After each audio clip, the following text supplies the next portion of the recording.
Sahabat Ali, nah bilang kan ya, udah pernah merasakan, mencicipi semua kepahitan di dunia.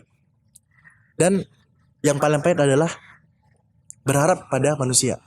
Di situ artinya apa tuh? Ya, analogi sabar tuh mirip kayak payung, Ustadz. Kok di dalam Analogi sahabat Ya. tuh seperti payung. payung mirip. Oke. Payung nih ya. Ya. Ya. Itu nggak bisa menghentikan hujan, Ustadz.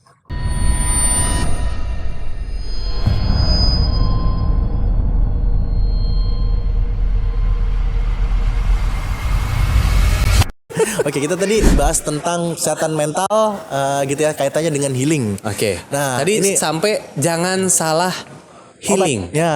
Jangan salah obat. Jangan salah obatnya gitu ya. Misalnya kita lagi sakitnya tuh pusing, dikasihnya sakit keseleo gitu kan parah banget ya. Sakit keseleo kan biasanya itu oles ya. Oles itu itu ya. diminum bahaya. Itu kan kesalahan. Sama juga misalnya masalahnya ini bukan hanya masalah yang salah, tapi perspektif dalam melihat masalah juga salah, itu bisa bahaya. Misalnya Ustadz ya, kalau di dalam Jadi maksudnya sudut pandang Iya. melihat masalah. Iya, ilmu dalam melihat masalah itu sendiri. Seringkali emosi-emosi yang cenderung negatifnya, ini kalau misalnya kita bicara sekuler lagi, itu biasanya kita bilangnya emosi negatif itu dibuang. Buang sampah emosi. Nah, ini salah nih. Caranya. Iya, biasanya pakai teknik tertentu lah, adalah misalnya pakai dia coba katarsis gitu, bisa. Apa tuh katarsis? Katarsis kadang diteriakan, dikeluarkan lah emosinya seperti Jadi orang teriak-teriak, itu nggak masalah ya? aku marah karena nah pokoknya itu kalau secara tekniknya salah satu yang bisa dipakai itu katarsis, bisa juga konseling dan sebagainya. Tapi yang perlu dilihat di sini, kalau dari sudut pandang Islami gitu ya, kan nggak ada gitu ya yang hadir ke dalam kehidupan kita gitu ya, Oke. yang tanpa direncanakan, tanpa takdir Allah. Semua itu pasti ada maknanya yang datang kepada hidup kita. Tentu. Lagian namanya emosi yang negatif gitu ya, sebenarnya pada apa ya, kita kemudian perspektifnya itu, ini bukanlah sampah ini Ustaz. Tapi yang namanya sedih dan sebagainya itu kan pasti ada alasannya. Yang namanya masalah itu pasti ada alasannya buat kita. Jadi alih-alih kita membuang sampah emosi negatif itu, yang perlu kita lakukan adalah memproses dengan baik. Kemudian terakhir baru kita mengikhlaskannya, si emosi negatif itu, emosi yang cenderung negatif yang kurang menyenangkan tersebut. Ya.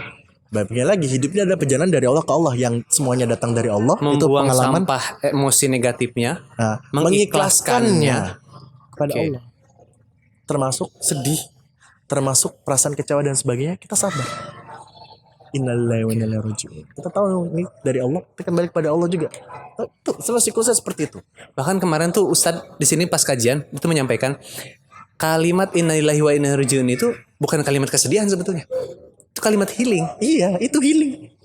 Kita tahu semuanya datang dari Allah dan kembali kepada Allah. Jadi yang nggak akan ada yang kita, ya baliknya lagi ya, karena kita tahu ilmunya gitu ya. Ini adalah kalimat healing. Rasanya tuh kita selalu ada yang, Iya benar juga. yang Poinnya maha adalah pelindung. ilmunya. Iya, itu akan berbeda. Jadi balik lagi yang pertama kali saya sampaikan, bagaimana orang akan bisa ngerasa tentram hatinya jika dia tidak menautkan hatinya, dirinya, hidupnya, gitu ya, kepada yang menciptakannya. Gimana bisa? Nggak bisa. Orang manusia itu, baliknya lagi stat ya, sebagian produk itu kan ada manualnya. Manual book ya. Kalau nggak pakai manualnya, petunjuk penggunaan. wah, itu barang rusak elektronik, Ya. di servis nggak pakai manual, otodidak, bukan otodidak tapi sebutannya apa ya? Trial and error, ya. Trial and error. Ya, rusak gitu.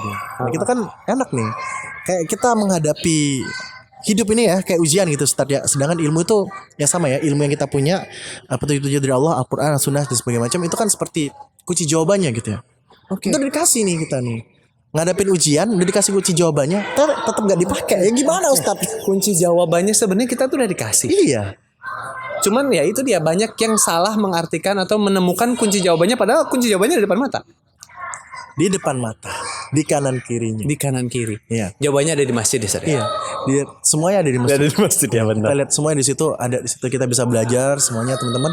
Kalau sekarang mungkin teman-teman merasa oh iya ya dan sebagainya, ya semoga jadi hidayah ya buat kita semua belajar. Oh ya ternyata di situ ya, hidup ini ujian gitu ya, dan Allah sudah memberikan kita kunci jawabannya Untuk menghadapi ujian. mau seperti apa, semuanya udah lengkap. Balik lagi zalikal kita mulai semuanya tuh ya sudah ada, itu tidak ada lagi keraguan, sudah lengkap petunjuk gitu ya, dan tidak ada kealpaan, nggak ada luput dari situ. Jadi kita tinggal mengkaji aja, Mau nggak kita mengkajinya? Mau nggak kita survive dengan optimal di dalam hidup ini? Nah, ujian ini kan. Nah, balik lagi. Benar-benar. Makanya mau dapat kayak gitu ya healing di masjid, ngobrol-ngobrol kita sambil Nah, ngopi. ngobrol-ngobrol ya. Antum ada waktu kapan aja sih? Sekarang. Insya Allah sih saya kalau misalnya berusaha. Kayak kita sambil ngopi gitu ya. ya, Kalau ada datang. teman-teman misalnya pengen ngobrol mengenai psikologis, misalnya lagi ada Datang. gangguan, pulang masjid, Iya. Paling enak pengen memang ngobrol pada asar gitu. kayak gini kita ngobrol gitu. Pada Tapi asar mungkin ya. teman-teman yang lagi bekerja memang waktunya agak susah kalau sekarang ya. Tapi ya memang di hari Sabtu Minggu bisa kita jadwalkan seperti Nah. apa. Oke. Anda izin. Poin yang Anda tangkap mengenai masjid healing. Masjid healing ini kenapa bisa healing di masjid? Karena masjid ini berdasarkan dalil-dalil tadi yang banyak itu karena masjid ini adalah tempat yang Allah cintai. Yep. Betul. Benar sekali. Ketika kita mendatangi tempat yang Allah cintai, yang notabene Allah itu adalah Rabbul Alamin, Tuhan kita, pencipta kita. Ya. Di sana kita bisa lebih mudah menemukan solusi. Tadi berapa persen kurang lebih? 70 sampai 80% ya? Tapi ketika Ustaz tadi bilang Rabbul Alamin, Rob itu kan artinya memelihara ya, Yap, yang kita betul. pelihara kita. Ya, itu enak banget ya dipelihara. Gimana ya rasa Iya, diurus benar sama juga pemimpin yang baik aja rasanya seneng banget gitu ya iya. misalnya. Tuh. Apalagi yang maha pemelihara. Waduh. Kita sebenarnya udah dijaga banget kan. Ini kok di zaman dulu, zaman Rasulullah dulu, Bilal bin Rabah Ya. waktu mendengar kata Rob ini sendiri ya, Masya Allah. Rabbul Alamin itu ya, maha pemelihara. Bilal bin Rabah itu kayak mind blowing banget. Kalau misalnya ini coba pikir, zaman dulu kan Apa sih? Main adalah bowling? mind blowing. Kayak Enggak, Anda plesetin aja main bowling. oh itu aja main bowling gitu. Ini pas saking menjiwaannya nih ya, kan Bilal itu adalah seorang budak. Oke. Ya. Ada tuannya. Ya. Tuannya itu ngurusin banyak sekali budak. Itu susah. Itu bukan hal yang simpel pokoknya melakukan seperti betul. itu. Ini gimana kok ada Tuhan Rabbul Alamin yang bisa memelihara semua alam dan seisinya? Itu kayak gimana cara? Itu dia ada seperti itu ya. Ada seperti itu. Masya Allah. Iya. Masya Jadi langsung Masya Allah. Itu hidayah kayak gitu maksudnya. Jadi ketika Ustadz tadi juga bilang Rabbul Alamin sebenarnya ini maha pemelihara gitu. Maha pemelihara betul ya. Nah makanya pintar-pintarnya kita sesering mungkin kita untuk AU gitu. AU itu apa? Iya. Aku berlindung. Iya, aku berlindung, aku menuju. Kalau di dalam kajian tuh salah satu wujud tuh AU tuh kayak analoginya kayak tengkleng tuh apa daging sama tulang tengkleng tuh menempel gitu ya. Jadi kalau kita nggak ada si tulangnya, nggak ada Allahnya, kita nggak AU pada Allah itu nggak bisa. Jadi Oke. semaksimal mungkin kita Dan itu udah di masjid ya. masjid. Mudahnya itu ke masjid. Gelisah, pergi ke masjid. Ustadz kalau kita bahas ini di warkop gitu ya atau di kafe, Ya. saya yakin nggak akan seintens ini dibandingkan kita sekarang bahas di masjid. Kenapa? Kita lagi menong agama Allah, kita berusaha menong agama Allah, kita lagi coba untuk gimana ya membina hubungan berbisnis dengan Allah kayak gitu. Allah pasti akan bantu kita, termasuk dalam apa? Termasuk dalam kayanya kita dalam memproses informasi-informasi sekarang ini. Nah, insya Allah semoga teman-teman yang di rumah juga bisa merasakan ya, bukan hanya melihat kita ngobrol, bukan hanya mendengar apa yang kita bahas, tapi juga merasakan ada sentuhan-sentuhan hangat di hati. kecil. Energinya nyampe gitu ya. Iya, Itu yang diharapkan ya. gitu. Nanti kita coba cut gitu. Ini bagus banget buat short ya. Gitu ya. Ya, insya Allah seperti Bisa, itu. Karena bisa. balik lagi, kita bicara tentang tadi ya, masjid adalah tempat yang paling Tempat yang dicintai. dicintai Allah, betul. Kemudian pernah dengar nggak ya hadis riwayat Al Bukhari dan Muslim gitu ya dari Ibnu Umar yang saya juga tambahkan, salat berjamaah itu lebih baik 27 kali lipat daripada salat sendiri. Nah, Betul. kalau misalnya kita bilang 27 kali lebih baik itu banyak loh. Ya. 27 kali lipat, 27 derajat ya kalimat. Iya. Ya itu 27 derajat. banyak sih. Satu kali lipatnya itu berapa sih? Kan gak ada yang tahu ya. Iya, nggak ada yang tahu. Tapi anggaplah kita X gitu ya. X ya, Pak. Kalinya X gitu Iya, ya. kan X27. Itu banyak, Ustaz. Kalau misalnya satu sholat itu kebaikannya membuat kita jadi naik derajat kita gitu. Kan sholat kan panggil kita untuk pengamban tertinggi kita ketika sholat ya. Itu kan ya, apalagi kita pada saat sujud ya kepada Allah gitu ya. Ini 27 kali lebihnya. Berarti seberapa banyak derajat kita naik. Insya Allah kalau misalnya kita sholat dengan sungguh-sungguh gitu ya. Berarti apa? Itu healing lagi. Seberapa banyak ya yang dihapuskan gitu ya. Misalnya dosa-dosa kita gitu ya, yang kita coba untuk beribadah kan penghambaan kepada Allah, kita murnikan niat kita kepada Allah gitu kan. Itu kan memperbaiki hal-hal negatif yang kita punya juga. Karena kan perbuatan baik itu bisa coba untuk menutupi perbuatan yang buruk. buruk. Saya lupa di surat ayat berapa ya. Oke, tapi itu yang perlu kita ingat sendiri. Terus kemudian Nabi SAW bersabda juga, masjid adalah rumahnya setiap mukmin. Nah, di sini diriwayatkan oleh Rumah Imam setiap orang mukmin. Abu Nuaim. Yang artinya, ini kita jangan bicara tentang rumah. Rumah saya sih gimana ya? Karena saya broken dan sebagainya. Enggak, ini kita nggak bicara rumah yang seperti itu. Ini bener rumah yang perfectnya tuh home tuh. Rumah seperti apa? Nih di masjid. Rumahnya seorang mukmin tuh di masjid ini. Dan berarti gimana rasanya? Nyamannya kita di rumah, seenak-enaknya minum di pasti biasanya lebih enak minum di rumah gitu. Karena apa? Rasanya pas buat kita. Sama juga suasana di rumah tuh pasti akan lebih enak dibanding di luar. Balik lagi ini yang ideal ya, bukan kita bicara tentang kalau rumah saya sih rumahnya orang bapak saya gini. Iya, idealnya ya. Iya, ini yang ideal.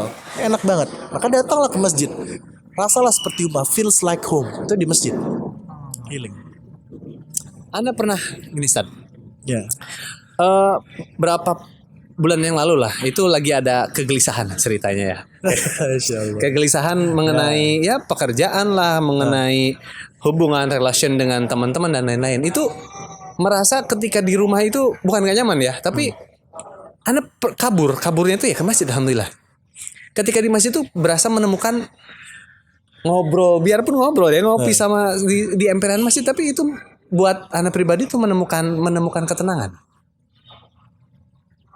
Waktu itu saya malam-malam juga pernah ada masalah gitu. Malam-malam kesini, tuh Pak Nibong, kok malam banget? Mau bilang healing, malu kan ya? Ya pokoknya mampir lah ya gitu. Ya itu memang kita tahu akan ada rasa yang berbeda. Gimana caranya kita ya mentransfer energi yang Allah berikan ke kita supaya teman-teman juga paham gitu, maksudnya tuh healing di masjid itu beneran healing gitu. Nih cara mentransfernya gimana secara ilmu psikologi itu? Ini ini caranya. Gini caranya. Iya. Ini dakwah. Ya, dakwah. Anda sampaikan ya. Kemudian Ustadz, kalau misalnya kita bicara tentang ini kan energi spiritual tuh pure gitu ya, murni banget ya. Bahkan orang pun kita nggak bicara apapun gitu ya. Kadang-kadang memang kan namanya kita menghindari bencana lisan, kita pun diam gitu ya. Ya kita menunjukkan adab yang gitu-gitu ya. Nah orang pun juga bisa melakukan observasi lah, kita bisa melihat apa yang kita lakukan dan sebagainya. Gitu. Meskipun kita nggak berniat untuk menyampaikan atau nggak kita sedang tidak berintensi untuk menyampaikan sesuatu gitu ya. Tapi bahasa tubuh kita akan menyampaikan itu juga. Tapi akan lebih baik ketika kita bersuara, kita sampaikan, kita ajak dan sebagainya. Gitu. Kadang-kadang kalau misalnya saya lagi ini contoh di sini ya. Kalau saya kadang-kadang udah berapa lama nggak kesini gitu ya. Pak Suwarno, tangga saya, dikirimin video. Pak Jenderal ngirim video ya. Laki-laki sholatnya di masjid. Ya gitu. Pak, tadi saya di belakang, Pak. Bapak di pojok kiri. Oh iya, kamu datang ya. Tapi masya Allah ya itu ya ajakan ya. Iya, seperti itu. Harus mengajak juga gitu ya. Dan ya gimana ya, kita balik lagi, kita memang untuk menolong agama Allah memang harus ada semacam ikhtiar ya, harus ada usaha yang kita lakuin. Tapi memang kadang-kadang ya usaha kita itu mendapatkan penolakan kadang-kadang atau mendapatkan respon yang tidak sesuai dengan kita harapkan. Tapi kan kewajiban kita bukanlah menimbang responnya seperti apa, tapi mengajaknya itu. Kewajiban kita bukan untuk memastikan dia datang ya, atau memastikan misalnya itu lebih ke arah gini, bukan untuk menilai responnya dia seperti apa, tapi yang menilai respon, bukan untuk menilai respon. Kadang-kadang ya memang kita terfokus dengan bagaimana balasan dari orang lain, respon orang lain seperti apa, dan itu bisa melemahkan niat kita. Baliknya lagi itu yang terjadi sama saya sendiri. Saya tuh kadang gini ya, mungkin ya alhamdulillah ketemu antum ya. Jadi fokusnya itu bagaimana si bukan audien ya, orang yang kita sampaikan itu atau target market ya, target kita itu merespon sesuai dengan apa yang kita harapkan. Itu salah ternyata. Ekspektasi. Kita akan bicara tentang harapan. Harapan, banyak sekali orang yang mengartikan harapan. Ini dipastikan saya waktu itu Harapannya. sebagai keinginan, pengennya apa yang didapat, pengen capai apa gitu ya, keinginan terhadap suatu kondisi itu orang-orang sering mengartikan sebagai harapan atau malah ekspektasi ya, gitu. Padahal nggak gitu Ustaz. Apalagi kalau misalnya berekspektasi kepada manusia. Ya, gitu. Iya iya iya. Sahabat Ali pernah bilang kan ya, udah pernah merasakan, mencicipi semua kepahitan di dunia. Dan yang paling pahit adalah berharap pada manusia. Di situ artinya apa tuh? Ya. Berharap itu nggak bisa sama manusia. Berharap itu cuma bisa pada Allah. Harapan itu berbeda ya dengan ekspektasi. Ini makanya kalau misalnya kita pengen menumbuhkan lilin harapan kata orangnya, biar tetap semangat, termotivasi, harus ada apa? Harapan itu adalah keyakinan positif yang kita punya bahwasannya gitu ya, di balik semua ketidakpastian hidup kan nggak pasti ya, dan juga resiko-resiko yang ada gitu ya. Kita meyakini bahwasanya Allah sudah menyiapkan yang positif buat kita. Husnuzon pada Allah itu wajib banget ya. Kita Berprasangka bertawakal baik, ya, ya. berprasangka baik pada Allah gitu ya. Kita meyakini itu dulu. Karena Allah adalah sebaik-baiknya. Ya, tiada Tuhan selain Allah ya, yang Maha Pemelihara dan sebagainya gitu ya. Maka apapun yang diberikan Allah terhadap harapan kita, maka itu adalah yang terbaik. Oke. Jadi kita meyakini bahwasanya di balik yang namanya ketidakpastian hidup, yang namanya risiko-risiko dalam hidup, Allah pasti memberikan yang terbaik. Selama kita beriman, kita bertawakal dalam melakukannya gitu ya. Kita yakini itu, kita serahkan itu pada Allah. Apapun hasilnya, kita akan selalu bisa mensyukuri karena kita yakin itu adalah yang terbaik dikasih Allah buat kita. Seperti itu. Nah, ini memang ujiannya. Ketika kita ngomong kayak gini pun siap-siap nih diuji. Tapi ya, Kita akan diuji dengan apa yang kita sampaikan sendiri ya. Tapi kita belajar sabar. Iya iya. Balik-baliknya lagi karena kita bahas psikologi Islam, kita juga bisa melakukan deskripsi penjelasan gitu ya terhadap sabar, tapi secara sederhana aja lah sebelum kita masuk ke konstruk yang kayak di dalam penelitian dan sebagainya. Enggak, saya mau bahas yang simpelnya. Analogi sabar itu mirip kayak payung Ustadz. Kalau di dalam Analogi sahabat itu seperti payung. Payung mirip. Oke. Payung nih Ya. ya. Itu nggak bisa menghentikan hujan Ustadz. Payung tidak bisa menghentikan hujan. Tapi bisa bikin kita berjalan, Bikin kita terlindung dari basahnya air berjalan hujan. melewati hujan. Atau kalau misalnya menikmati hujan ya boleh sambil. Oke. Ya sambil pakai payung. Sabar itu dianalogikan seperti payung. Ya, sabar itu nggak bisa menghentikan Payung tidak bisa menghentikan hujan. hujan Tapi membantu kita melewati dengan hujan. baik. Oke. Sabar tidak bisa menghentikan Hujan. masalah. Tidak, ya maksudnya itu. Sabar tidak bisa menghentikan masalah. Ya dia. Ngobrol. Sabar Payung tidak bisa menghentikan hujan. Sabar tidak bisa menghentikan payung. Oh, ya. Tapi Nanti diulang ya. sabar bisa bantu kita untuk melalui hidup dengan melalui masalah dengan baik. ya. Lagi pula perspektif kita, karena misalnya kita coba untuk mengkaji gitu ya, untuk belajar gitu ya. Masalah tidak selalu berarti negatif. Bahkan Masalah tidak selalu berarti negatif. Oke. pertama kan balik lagi husnuzon pada Allah, masalah datangnya dari mana Ustaz? Dari dosa kita bukannya? Gitu. Tapi kadang-kadang kan namanya masalah itu ada yang namanya hukuman, ada yang namanya cobaan, ada yang namanya ujian. Dan pastinya ya mungkin ya datangnya dari Allah semuanya tuh ya. Pasti apa yang kita lalui, kita lewati sebagainya gitu ya. Itu pertama husnuzon dulu. Dan tentu saja kan namanya masalah itu kita terima gitu ya. Itu membuat kita semakin dekat pada Allah jika kita memprosesnya dengan tepat. Gitu. Jika kita memposisikannya dengan tepat. Nah, Memproses dan memposisikan dengan memproses dan memposisikannya dengan tepat. Caranya ilmu. Balik lagi Ilmu. Ketika kita belajar ilmu tentang itu syukur, ilmu sabar, ngelihat masalah itu kan mungkin dengan cara yang berbeda. Kalau misalnya kita ngerasa nggak tahu, kita tanya. Kita healing tuh di masjid. Karena beban-beban emosi yang mungkin terlalu berat gitu ya, itu akan membuat kita, kacamata kita tuh dalam melihat masalah tuh kayak lebih berat deh. Karena istilahnya itu adalah orang yang berjiwa besar akan melihat masalah berat tuh, akan memperlakukan masalah berat dengan cara yang meringankannya. dengan cara yang meringankan ya. Iya, pokoknya dengan cara meringankannya. Masalah berat itu bisa diringankan. Orang yang berjiwa besar ya, karena ada ilmunya. Sedangkan sebaliknya gitu ya. Ada juga orang yang memperlakukan masalah kecil itu dengan cara dibesar-besarkan. Mungkin karena ada beban emosinya sendiri dan sebagainya. Lebih lagi ilmu. Lebay sebenarnya. Iya. Tapi kadang pun kita akan ada di kondisi itu. Ya betul. Cuman kadang gini Kita loh. lebay berarti. Kita tahu mungkin ya. Kita tahu caranya. step-stepnya tahu gitu untuk menghadapi masalah A, step-stepnya tahu. Tapi ternyata pada prakteknya kok tetap terasa berat gitu. Kesehatan mental itu memang bicara tentang ketentraman hati gitu ya. Oke. Tapi namanya manusia ketika ingin mencapai suatu goals ya tujuannya itu nggak mungkin namanya hasil dicapai tanpa ada usaha. Yang namanya usaha itu pasti ada apa ya, kadang-kadang pengorbanannya. Pengorbanan, ada no, effort yang harus no dikeluarkan. pain, no gain. No pain no gain. Kalau kita pengen capai suatu goal, semakin tinggi goalsnya, siap-siap aja untuk ngadepin lebih banyak masalahnya. Sama kayak orang mau, wah, gedein otot nih, nge-gym, Ustaz. Berharaplah untuk gedein otot tanpa ngangkat beban, tanpa ada sakit-sakit. Nah itu nggak akan mungkin Nggak bisa mungkin, tercapai. ya. Ya, nggak bisa. Benar. Pasti, no pain, no gain. Tiba-tiba tidur mimpi nge-gym, bangun-bangun berotot, nggak mungkin. Buang lemak mungkin operasi ya, operasi buang lemak. Tapi ini berbeda. Sama juga dalam ngadepin kehidupan itu seperti itu. Tapi dengan kita ada ilmu ini akan membuat kita lebih tenteram. Kita tahu bahwasanya yang namanya berjuang termasuk ya membantu agama Allah seperti ini pasti bukan hal yang ringan. Kalau ini ringan banyak banget yang tapi sebenarnya kalau dibilang ringan ya relatif lah, balik lagi. Relatif ya, benar ya. Iya. Masih banyak yang mungkin ujian-ujian lebih berat lah lagi gitu ya. Tapi juga masih banyak ujian-ujian lebih ringan. Tapi orang pun nggak mau ke situ. Yang lebih ringan dari ini pun. Tapi ada juga orang yang ketemu ujian lebih berat dari ini ya mau aja ngelakuinnya. Bisa aja.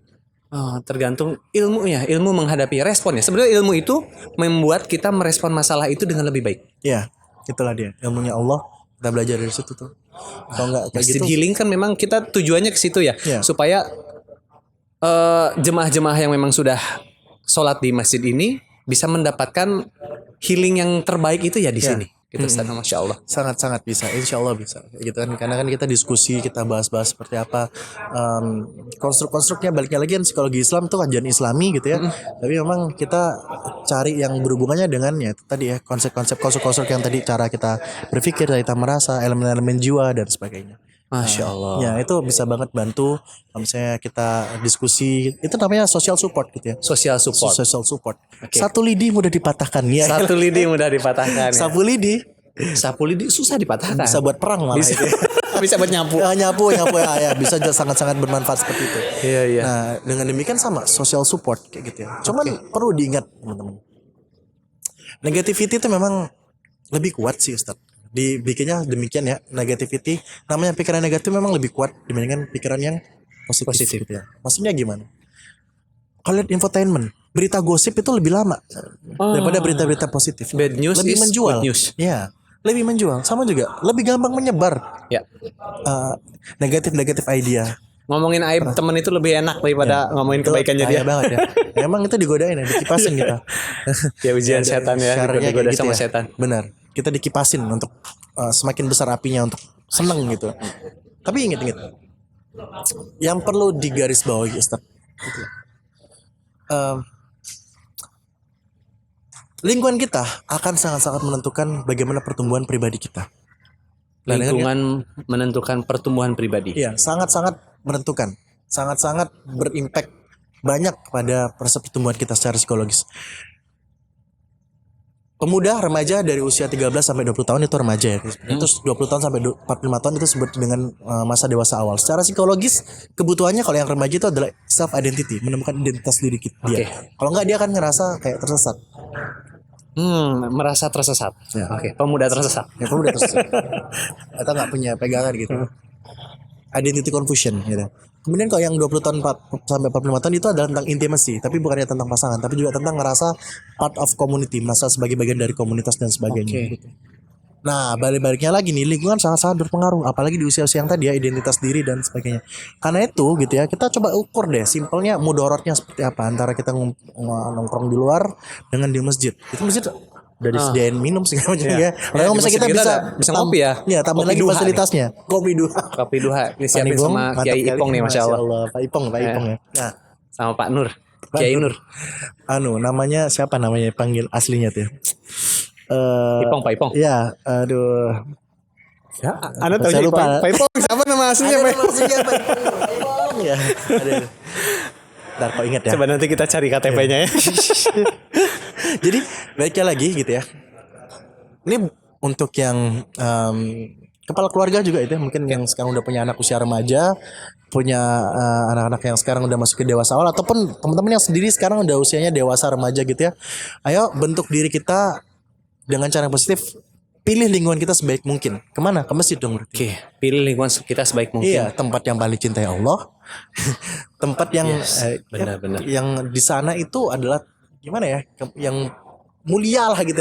Rumahnya muslimin gitu di situ masjid. Ya. Dan demikian kalaupun kita diskusi yang positif gitu ya.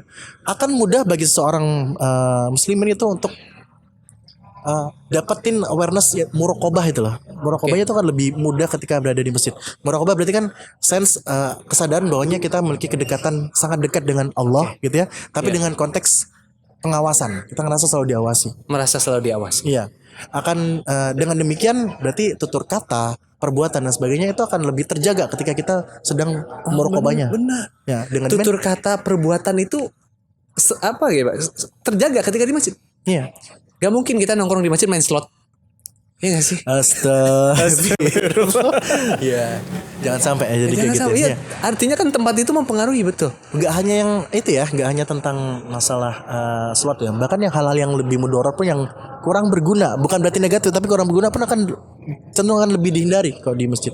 Bagian ini karena ngerasa muraqabah, kita lebih ngerasa sense of diawasi oleh Allah itu lebih besar. Lebih kita. Itu. Nah, di dalam konstruk kecerdasan emosional Islami yang mungkin kapan-kapan bisa kita bahas, muraqabah itu adalah salah satu wujud kecerdasan emosional Islami menurut saya. Kecerdasan emosional Islami. Ya. Itu muraqabah. Ya, muraqabah. Jangan dibahas sekarang. Oke, baik. Teaser aja ya. Jangan dibahas. Muraqabah sama tawakal. Nanti lagi ya, nanti lagi. Masya Allah. Ya. Luar biasa sekali nih teman-teman. Ini kita rencanakan ngobrol tuh 30 menit ya. Ini sudah hampir 50 menit lebih. Masya Allah. Ini padahal materi belum selesai. Tapi Masya Allah dalam banget pembahasan kita mengenai masjid healing di masjid. Pengen masjid healing dan healing di masjid, pergilah ke masjid. Kenapa? Karena masjid itu tempat yang paling dicintai Allah. Yap. Ketika kita di masjid, otomatis kita akan lebih terjaga perilaku kita, tutur kata kita. Benar sekali. Coba dikoreksi ya Pak Ustaz. Dan coba apa lagi? Mana lu? Muraqabah. Oh, tadi masjid itu tempat rumahnya seorang Rumahnya muslim. Allah, betul. Ya, Masya rumahnya Allah. seorang muslim itu di situ. Rumahnya seorang muslim, rumah orang beriman ya di masjid. Ya, ini sebenarnya ada lagi nih. Tidakkah kamu mau aku tunjukkan apa yang dengannya Allah menghapus dosa-dosa dan mengangkat derajat? Ini sabda Rasulullah SAW gitu ya. Yaitu yang gimana nih? Ya, menyempurnakan wudhu dalam keadaan yang berat gitu ya. Memperbanyak langkah ke masjid dan menanti sholat setelah sholat. Menanti sholat setelah sholat. Itulah penjagaan sesungguhnya. Itulah penjagaan yang sesungguhnya. Nah, bahkan berapa? 2 kali ya Rasulullah mengulangnya. kalau sampai ada 2 kali artinya apa, Ustaz? Penegasan banget itu. Sungguh-sungguh Pasti ini. gitu ya. Pasti pisan. Inna ya. Sungguhnya seperti itu. Ngapain harus ada penjagaan? Nah, ini teman-teman ingat ya di dalam surat An-Nas sendiri sampaikan ya gitu ya. Sampai kita 3 kali menyebut asmanya Allah gitu ya.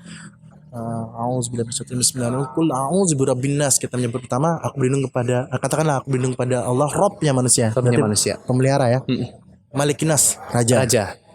Ilahinas, sembahan namanya kita. Min syarril waswasil khannas, dari syarnya itu apa? Bisikan kejahatan. Nah, itu ya.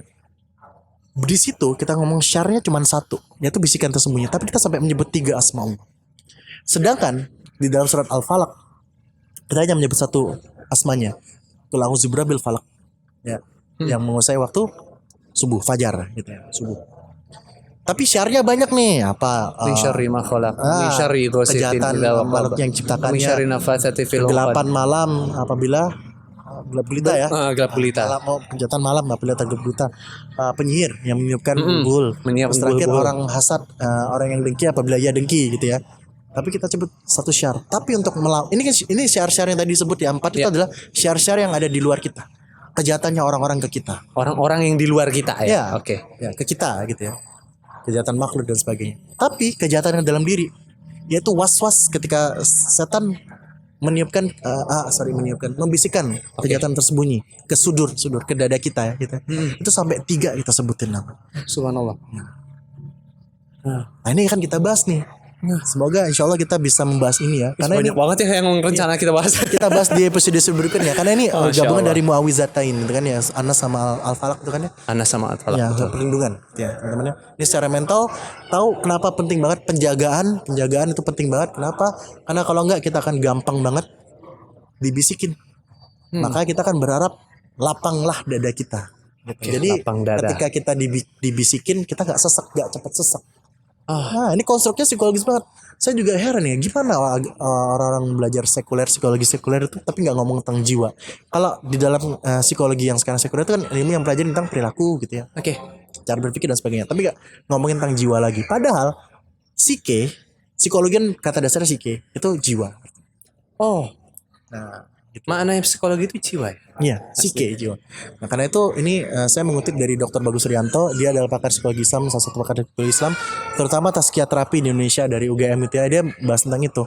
Bahwasanya psikologi sekuler itu kayak downgrade psikologi itu sendiri. Malah downgrade. Nge-downgrade psikologi. Oke. Ya, sedangkan psikologi Islam ini makanya ini paradigma yang berbeda sekali. Kita bukan kayak meneruskan psikologi yang lama dikembangin jadinya psikologi Islam, bukan. Ini paradigmanya berbeda. Ini memang ya dari awal Islam Memang tuh sudah memang udah ada seperti itu. psikologinya. Karena itu bukan ilmu yang psikologi Islam bukan saya artikan sebagai ilmu yang pelajari tentang cara berpikir gitu ya, cara merasa, cara berperilaku yang terkait dengan Islam, bukan. Tapi ini adalah kajian Islam yang berhubungan dengan apa.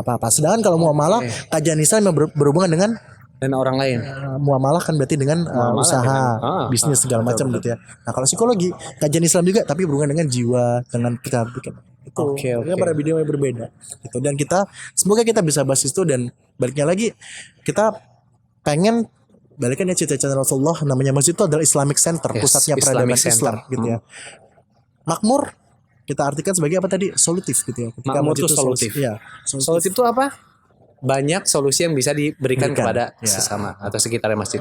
Agar lebih efektif memang kita namanya solusi itu kita sesuaikan dengan kebutuhannya seperti apa. Makanya butuh pemetaan ya. Iya, teman-teman gitu kita penting banget nih untuk kita saling support gitu ya dari teman-teman yang semuanya nonton di sini gitu ya. Minimal dari apa gitu ya, memberikan sumbangsi, ide, saran seperti apa, dari mana nih kita bisa memakmurkan lebih gitu ya, memakmurkan masjid kita dengan lebih. Betul. Ada yang memilih memakmurkan masjid dengan tadi ya membersihkan masjid atau menyiapkan kopi duha. Bang Faisal tadi. Bang Faisal. Bang Faisal yang ngapel-ngapel. Ada yang milih untuk menyiapkan Hari Ahad ini ada osek-osek, tim osek-osek. apa itu? Tim osek-osek itu apa ya? Istilah osek-osek itu mungkin karena teman-teman ini sering osek-osek. Oh, Masya Allah. Membersihkan toilet kamar mandi. Itu hari Ahad. Hari Ahad ya biasanya. Giat Betul. Ahad pagi. Oke. Ada juga yang memilih giat Jumat pagi, mempersiapkan untuk sholat Jumat. Masya Allah. Jadi memang di masjid ini Masya Allah banyak sekali relawan-relawan yang memang memberikan sumbangsinya sesuai dengan kapasitas dan kemampuannya. Masya Allah. Oke. Ada 3 cara. Oke. 1, memamurkan ya yang perlu baca ide. Ide, 2, tenaga. 3, harta. ide, tenaga, Harta. harta. Ya. Oke. Karena itu Benar. buat Sesuaikan dengan kemampuan kita masing-masing. Ya. Kita bisa idenya banyak, oke kita sumbangsi ide. Bisa menyumbang tenaga, kita sumbang tenaga. ya, Bisa menyumbang harta, kita sumbang harta. kita memamurkan masjid kita. Bagi teman-teman yang ingin bersumbangsi secara ide, ya kita bisa hubungin, kita sebenarnya punya kontak center juga ya, mungkin ada tentu. di channel kita juga ya. Kontak center bisa. Kita ada kontak centernya, teman-teman. Insya Allah di masjid ini program kita banyak sebetulnya ya. Kita banyak program, kita banyak. Yang pertama kita program kajian Ahad Jihad. Masya Pengajian hari Ahad. Keren yang namanya Ahajiat. Pengajian hari Ahad. Itu ada sarapan gratis bagi jemaah yang datang. Wow. Ada sedekah Jumat. Ya. Kita memberikan hidangan bagi seluruh tamu Allah yang kebagian. Yang kebagian. Ya. Karena kita belum mampu untuk mensupport keseluruhan jemaah, jadi baru sebagian. Kemudian juga kita ada program yang tadi programnya sebetulnya giat pagi Ahad. Apa aneh judulnya lupa aneh. Cuman disingkat tim osek-osek. Terima kasih. Jadi hari Sabtu, Jumat pagi juga ada. Tim osek-osek Mempersiapkan untuk sholat Jumat. Masya Allah. Ya. Ini memang tenaga ya tadi ya. Ya, yang Kemudian kalau untuk yang harta, Yang untuk harta, Masya Allah. Untuk harta ini kita ada program tentunya mengenai santunan anak yatim dan duafa. Ini kita sudah punya sekitar 40 lebih Masya Allah. anak asuh ya, Ya. yatim dan duafa yang setiap bulan rutin kita berikan santunan, Masya Allah. Dan ini juga dipimpin oleh Pak Haji Ipong, Masya Allah. Masya Allah Pak Ipong loh. Dia memang selalu bisa menyejukkan ya. Bisnis AC juga maksudnya. Oke. Selain itu, alhamdulillah kita juga ada program peringanan untuk bayar listrik setiap bulannya. Alhamdulillah sudah diikuti sekitar 20 atau 20 lebih jemaah kita yang sudah memberikan sumbangsinya setiap bulan secara aktif, nominal tidak ditentukan, suka-suka. Just kalau kita berbisnis dengan Allah tidak akan pernah rugi. Tidak Yang akan ada pernah untung rugi. besar Tidak ya. akan pernah rugi, tidak akan pernah rugi, Masya Allah. Oke, Masya Allah, berkaitan dengan Masjid Healing ini sepertinya memang perlu kita lanjut per part demi part. Insya Allah setiap 2 pekan ya bisa ya Antum ya. Insya Allah 2 pekan sekali ya kita bahas. Mudah-mudahan materi yang sedikit ini kita bahas bermanfaat banyak buat teman-teman, bermanfaat juga buat jemaah-jemaah, dan mudah-mudahan goals dari Masjid Healing ini adalah teman-teman yang mungkin teman-teman bisa lebih aktif lagi sholat di masjid. Kenapa? Karena di masjid itu bukan hanya sekedar ritual yang kita lakukan, tapi kita akan mendapatkan penyembuhan atau healing. Iya, Healing penyembuhan. di masjid. Insya Allah. Mungkin Antum bisa menyampaikan 1 atau 2 kalimat sebelum kita closing. Teman-teman, podcast pertama ini hanyalah sebagai pancingan aja sebenarnya buat teman-teman semuanya ya, buat rekan-rekan semuanya yang nonton gitu ya. Hari ini kita bisa bahas tentang psikologi Islam di masjid. Besok-besok mungkin teman-teman jago mancing mau bahas tentang mancing. Ada yang jago bisnis, ada yang jago digital marketing. Oke. Ayo kita bantu Betul. di sini. Kita majukan masjid kita majukan masjid kita. Dengan demikian semakin banyak ilmu yang insya Allah kita bagikan, kita sebarkan kepada saudara-saudara kita ya melalui ajang podcast ini, ataupun nanti kalau misalnya kita bikin halaqah ataupun seminar gitu-gitu ya. Bisa, itu bisa. Ya, itu juga secara tidak langsung kita sudah akan memajukan ekonomi umat gitu ya. Dan ilmu yang kita punya pun insya Allah akan semakin bermanfaat. Kalau misalnya kita bicara tentang ilmu ya balik lagi, ini bukan kita lah yang punya, Allah lah yang Allah yang punya. Allah menitipkan ilmu kepada Iya. kita. Nah, Makanya kita manfaatkan. maksimalkan. Betul, Ya. maksimalkan. Oke, barakallahu fikum. Insyaallah kita ketemu lagi di Masjid Beyond dengan tema Masjid Healing. Terima kasih. Assalamualaikum warahmatullahi wabarakatuh. Waalaikumsalam.